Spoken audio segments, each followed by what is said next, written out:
कोई सुनने वाला नहीं यहाँ, सब फर्जी हो रहा है। हमको आज जेल कर दो, कोई दिक्कत नहीं है।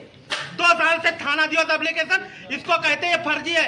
बताइए, ये बैनामा, ये दाखिल खारिज फर्जी है। सब कुछ नहीं, सब दिखावा हो रहा है यहाँ, कुछ नहीं होता। सब हर बार जब भी आता हूँ खाली बदतमीजी करते हैं लोग, भगा देते हैं। बताइए, ये पैर से विकलांग है। दिव्यांग दंपति ने लगाई न्याय की गुहार, समाधान दिवस में छलका दर्द।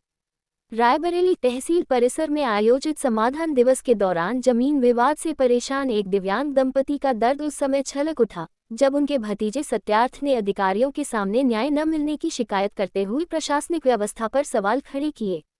पीड़ित परिवार का आरोप है कि वह पिछले 2 वर्षों से जमीन विवाद को लेकर अधिकारियों के चक्कर काट रहा है, लेकिन अब तक कोई समाधान नहीं हुआ। सत्यार्थ ने क्षेत्रीय लेखपाल पर पैसे मांगने और गुमराह करने का आरोप लगाया। वहीं विपक्षी पक्ष पर जमीन कब्जाने की कोशिश का भी आरोप लगाया गया है। हालांकि लेखपाल राजकुमार मौर्य ने सभी आरोपों को निराधार बताते हुए कहा कि मामले में निष्पक्ष और नियमानुसार कार्रवाई की जा रही है। फिलहाल मामला क्षेत्र में चर्चा का विषय बना हुआ है और पीड़ित परिवार प्रशासन से निष्पक्ष जांच कर न्याय दिलाने की मांग कर रहा है। आप देख रहे हैं यूपी फास्ट 24 न्यूज़। कमला हमारा नाम है, गांव बेला भुजीसी है और जनपद रायबरेली है।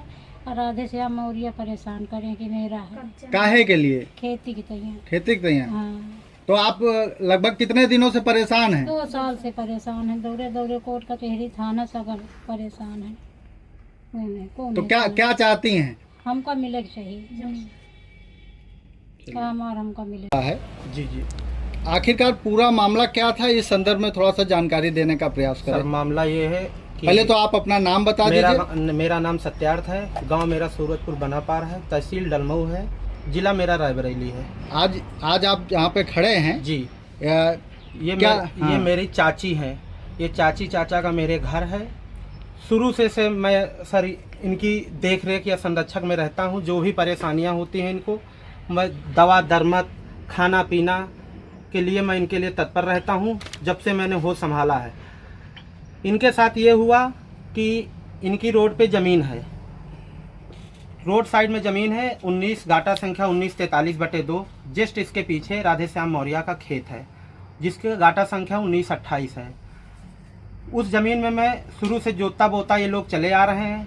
अचानक से अभी 1.5-2 साल पहले उस ज़मीन में हम गए जब अपना थोड़ा सा छप्पर रखने या कुछ काम करने के लिए, तो वो बंदे ने रोक दिया 100 नंबर बुला के कि ये मेरा है।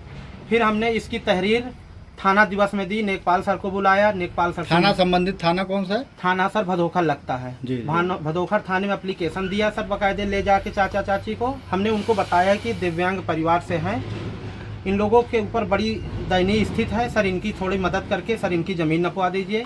नेकपाल को बुलाया गया, नेकपाल द्वारा नापा गया। खेत भी हमको बताएं तुम्हारा है, ज़मीन भी तुम्हारी है, सब कुछ है, आप सब काम कर सकते हो। तब से मैं जब भी काम लगाने जाता हूँ 100 नंबर सिर्फ आती है, काम रुकवा देती है। नेकपाल से पूछती है कि बोलते भी थे अभी तक कि इन्हीं की ज़मीन है।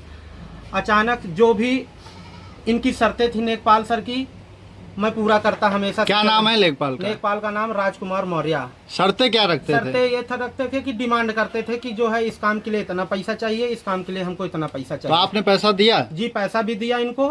और इनको मौके पर बुलवा के इनसे ये भी पूछवाया कि सर मेरी है, तो बोले आपकी है, पैतृक जमीन है, सब कुछ ठीक है। अचानक से कल क्या हुआ कि सर इनकी जो मांगे थी पूरी हो गई, उसके अलावा हमको फ़ोन करके बोले आप काम लगाओ। हमने सर उसमें काम लगवा दिया। काम चल रहा था तभी इन्होंने फ़ोन करके काम मेरा रुकवा दिया। अब काम रुकवाने के बाद हमसे बोल रहे हैं कि जाके आप थाना मैनेज कर लो। कौन बोल रहा है? नेकपाल मौर्य राजकुमार हमको फ़ोन करके बोले कि आप थाना मैनेज जाके तुरंत तत्काल करो जाके। हमने उनसे हाथ जोड़ लिया कि सर जी हम इस लायक के नहीं हैं कि आपके साथ साथ हम थाना भी मैनेज। अच्छा, उनको पैसे किस बात के आप दिए? पैसे इस बात के लिए बोले कि ऐसे हम नापने नहीं जाएंगे, हमसे बिना इसके काम नहीं चल पाएगा। राहुल, आप भी जानते हो सिस्टम में रह के ये सब करना पड़ता है। हम बहुत परेशान थे, इधर उधर से कर्जा वर्जा मांग के हम किसी तरह इनको पैसा दिए। कितना पैसा दिया? 30,000 रुपये पहले दिए, फिर इनकी डिमांड थी अभी तक थोड़ा थोड़ा करके, अभी जल्दी में भी इनको पैसा दिया, टोटल 85,000 रुपये दे दिया। उसके बाद हमको फ़ोन करके बोले कि जाके थाना मैनेज कर लो। हमने हाथ जोड़ लिया, बोले फिर तुम्हारा काम नहीं हो पाएगा। हम फिर जब बोले नहीं हो पाएगा, हमको फिर थाना दिवस में गए। हम चाची चाचा को लेके भगा दिए वहाँ, उठ के बाहर बैठ गए, भगा दिया। फिर वहाँ से हमारी चाची रोते हुए चली। हमने कहा परेशान न हो, तहसील दिवस में चलेंगे, सारे अधिकारी बड़े रहते हैं, मैं उनसे कहूँगा। तो कल क्या हुआ तो आपके कल साथ? सर हम एप्लीकेशन लिखे कि सर हमारे साथ ऐसा ऐसी घटना हो गई है। सर हमको आज जो एप्लीकेशन दिए उसके बाद जो है लेखपाल की सुनी गई, हमारी नहीं सुनी जा रही। तो हमने कोशिश की सर जी हमारी एक बात सुन लीजिए, हम इतने दिन से परेशान, हमारी एक बात सुन लिए।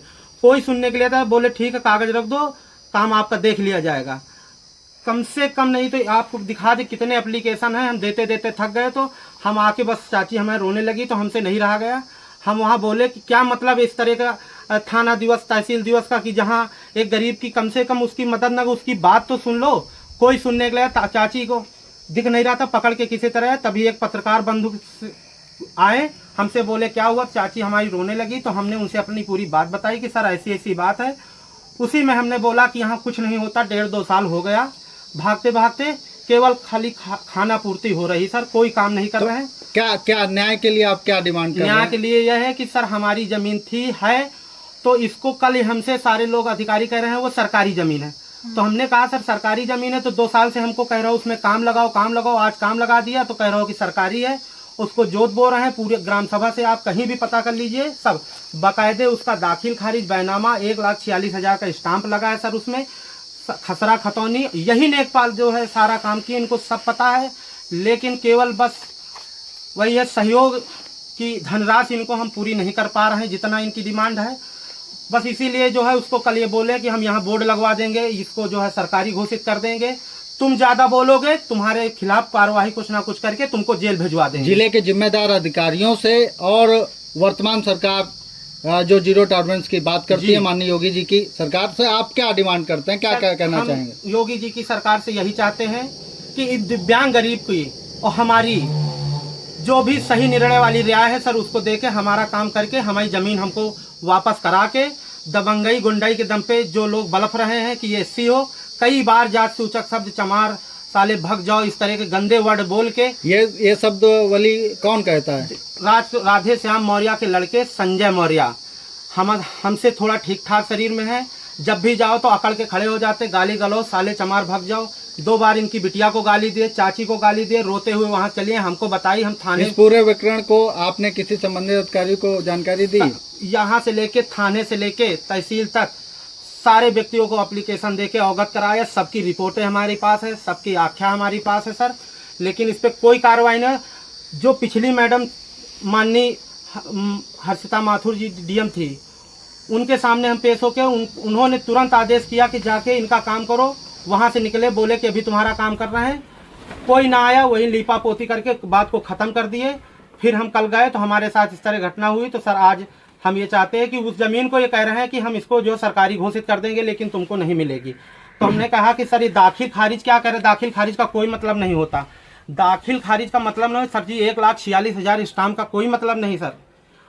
जो भी इनकी रिपोर्ट थी, जो भी स्टे आर्डर फर्जी ये लोग लगा रहे हैं उसका भी आर्डर दिखा रहे हैं कि सर जी देख लीजिए स्टे आर्डर, कोई देखना नहीं चाहता, कोई सुनना नहीं चाहता, केवल इसके लिए परेशान कि आगे पीछे कोई नहीं, दिव्यांग हैं इनको परेशान करो।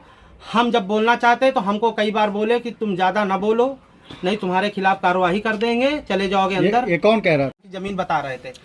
कल हम गए तो वहाँ जब ये सब ऐसा माहौल बना तो उसके बाद इनका रवैया बदल, कह रहे हैं ये सरकारी ज़मीन है।